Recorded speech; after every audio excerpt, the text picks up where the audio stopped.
నోరూరించే పచ్చళ్ళు, స్వచ్ఛమైన veg and non veg pickles, కమ్మటి sweets, fastest world wide delivery కోసం ఈ రోజే ఆర్డర్ చేయండి. ప్రస్తుతం మనతో పాటు ఉన్నారు నందిబట్ల శ్రీహరి శర్మ గారు. ఒక్కసారి ఆయనతో మాట్లాడదాం. గురుగారు నమస్తే అండి. వాగర్థావివ సంపృక్తౌ వాగర్థ ప్రతిపత్తయే జగతః పితరౌ వందే పార్వతీ పరమేశ్వరౌ ఆదిత్యాయ చ సోమాయ మంగళాయ బుధాయ చ గురు శుక్ర శనిభ్యశ్చ రాహవే కేతవే నమః. శృంగేరి జగద్గురు పీఠాధిపతులకి కంచిపీఠాధిపతులకి నమస్కారములు తెలియజేసుకుంటూ కార్యక్రమాన్ని ప్రారంభిద్దాం. సార్, గురువుగారు 3వ తారీఖు చంద్రగ్రహణం కాబట్టి గ్రహణం సమయంలో కొంతమంది అంటే ఉద్యోగం చేయని ఆడవాళ్ళు, లేకపోతే ఏదైనా హెల్త్ బాగలేని వాళ్ళు, పెద్దవాళ్ళు, అలాంటి వాళ్ళు ఇంట్లో ఉంటారు. పిల్లలు స్కూల్స్కి వెళ్ళిపోతారు, కాలేజెస్కి వెళ్ళిపోతారు, చాలా మంది ఎంప్లాయీస్ డ్యూటీస్కి వెళ్ళిపోతారు. ఇప్పుడు ఈవెన్ మేము కూడా డ్యూటీ చేస్తాం ఆ రోజు.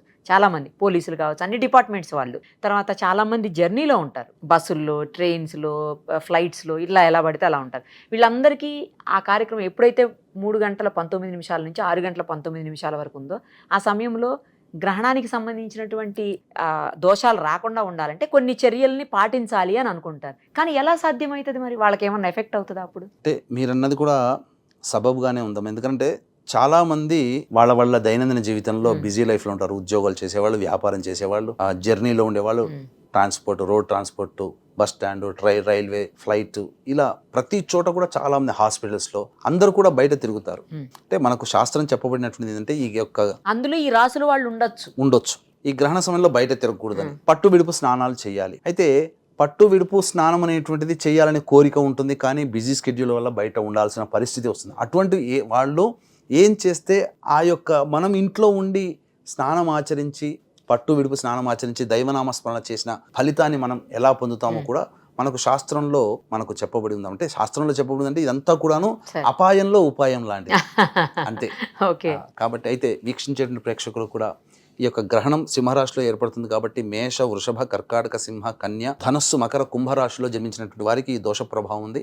పైగా ఏలినాటి శని ప్రభావం కూడా ఈ రాశిలో వాళ్ళకి ఎక్కువగా ఉంటుంది. కాబట్టి ఈ యొక్క గ్రహణ దోష నివారణార్థమే మార్చి 4వ తారీఖు రోజున సాయంకాలం 6 గంటలకి మన పీఠమాధురంలో గ్రహణ దోష నివారణ పూజలు, హోమాలు జరిపించి శక్తిపాతం చేసినటువంటి కరుంగలి మాల ఇవ్వడం జరుగుతుంది.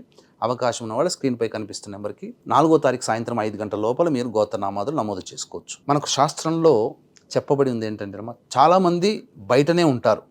ఇటువంటి వాళ్ళు ఎలా చేయాలి అంటే ఆ రోజు గ్రహణం కాబట్టి ఒక చిన్న వాటర్ బాటిల్ 5 రూపీస్ పెడితే వస్తుంది. ఆ వాటర్ బాటిల్ మనం క్యారీ చేసుకోవాలమ్మా. గ్రహణం ఇదంతా ఎవరి కోసం అంటే నిజంగా ఆచరించాలి, దైవతానుగ్రహాన్ని పొందాలి. నేను బయట ఉన్నా కానీ నేను చేసుకొని తరించాలి, నాకు అవకాశం లేక నేను బయట ఉన్నాను, లేకుంటే ఇంట్లో ఉండి చేసుకునేవాడిని, పూజ చేసుకునేవాడిని, జపం చేసుకునేవాడిని, అలా అనుకొని భావించేవాళ్ళు, దైవానుగ్రహం కావాలనుకునే వాళ్ళు ఈ నియమాన్ని పాటిస్తే చాలమ్మా. ఆ బాటిల్లో 3:19 కదమ్మా, ఆ బాటిల్లో కొన్ని నీళ్లు తీసుకుని ఆ 3:19 కల్లా శిరస్సున గాయత్రి మంత్రంతో ఒక 3 సార్లు చల్లుకొని మళ్ళీ నీళ్లు తీసుకొని పుండరీకాక్ష పుండరీకాక్ష పుండరీకాక్ష అని నీళ్లు చల్లుకొని తదనంతరం మళ్ళీ ఇంకొక తడవ నీళ్లు తీసుకొని ఆ నీటి ద్వారా మన కుడి బొటన వేలు, ఎడమ బొటన వేలుని తడుపుకుంటే చాలు. అది పట్టు స్నానముగానే, స్నానం ఆచరించిన ఫలితమే. నీళ్లు కూడా దొరకవండి అన్నప్పుడు విభూతి, ఇప్పుడు మనం రాసుకున్న విభూతి కదా, విభూతి స్నానం అయినా కానీ చేయొచ్చు. ఇది కూడా లేదండి, మృత్తికా స్నానం అని చెప్పబడినది. మనం ఎవరూ మనుషులు తొక్కనటువంటి మట్టి ఉంటుంది కదా రోడ్డు మీద ఎక్కడనో చెట్టు దగ్గర, ఆ చెట్టుని ఆ మట్టిని స్నానం ఆచరించినట్టుగా పెట్టుకున్నా చాలా. మృత్తిక ఇప్పుడు అడవుల్లో పోయే వాళ్ళు, ఇప్పుడు ఋషులు మునులు నీళ్లు దొరకవు, వాళ్ళు అడవి గుండా ప్రయాణం చేస్తారు. నిత్య స్నాన సంధ్యాది కార్యక్రమాలు ఎలా చేయాలి? వాళ్ళు ఆ మృత్తికనే రాసుకొని స్నానం ఆచరించగా భావించి నిత్య నైమితిక కర్మలు చేసేవాళ్ళు. మునీశ్వరులు, ఋషులు తపస్సులు చేసేవాళ్ళు నీళ్లు లేని సమయంలో. ఇలా కాబట్టి ఈ విధంగానైనా చేయవచ్చు. ఆ విధంగా ఆ 3:19 నుంచి సాయంకాలం రాత్రి 6:47 వరకు ఉంటుంది కదమ్మా. ఈ సమయంలో ఎంత జాబ్ చేస్తున్న వాళ్ళైనా ఏదైనా కొంత ఫ్రీ టైం ఉంటుంది. ఆ టైంలో ఇష్టదేవత ఆరాధన, ఇష్టనామాన్ని శివ, శంకరాయ నమః, నారాయణాయ నమః, శ్రీమాత్రే నమః అంటూ ఎన్నిసార్లు వీలైతే జాబ్ చేస్తూ కూడా, పని చేస్తూ కూడా మనం చేసుకోవచ్చు.